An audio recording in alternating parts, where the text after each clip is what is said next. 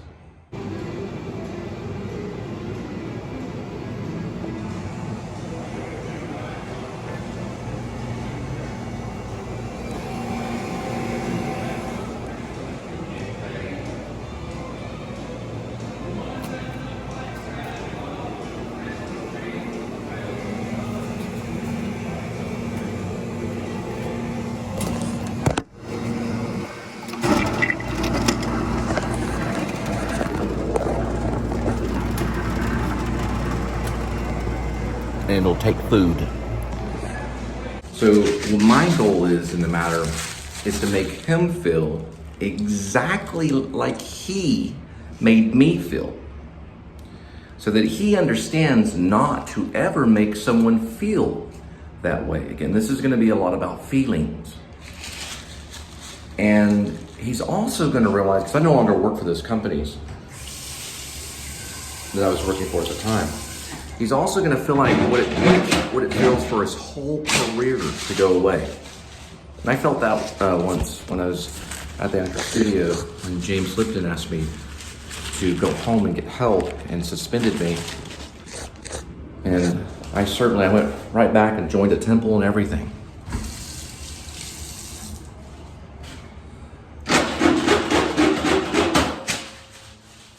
And it hurt. Now I still got to keep my career, and he'll be fine as a mall security guard. That'll be great for him. When he gets that mall security guard position, and he can go and tell the teenagers, stop, or I will tell you to stop again, right? Or I have this little flashlight in my CB, and I can't call anybody because there aren't no police anymore, that kind of thing. Then he's gonna realize that we're already in utopia, and that we don't have to worry about violence. because everybody's just going to do exactly what they love to do. I am currently acting right now. This is my stage right now. I'm currently doing, my dream is happening right in front of you because I want to be this thing that I am, that I'm talking to you about. And everybody's going to eventually do the same thing. And we're going to have peace on earth. I promise you. As long as you put your badge and your lethal sidearm away first, mass shootings will go away, all of that stuff will go away. Because that fear has to go away in our society. We have to get away, we have to get the sickness of the police officer out of society. It's a cancer, it's a sickness. We have to remove it until we can live in peace. Then we can put away our guns. And then we can live at one as the Messiah wishes.